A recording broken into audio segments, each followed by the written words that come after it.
Božidare, mislim da ti nisi shvatio poentu darivanja i Božića. Šta?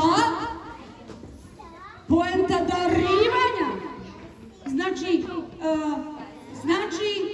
ima još nešto tu tome, osim zavijanja tih nekih poklončića u crveni i zeleni papir i stavljanje ispod onog veštačkog drveta. Da,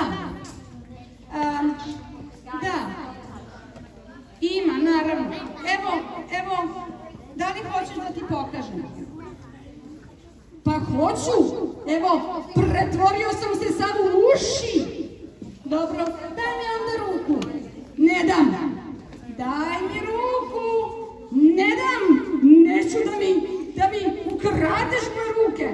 Ma daj mi ruku kad ti kažem. Ne, idi i sama po svoj komad punjenog materijala.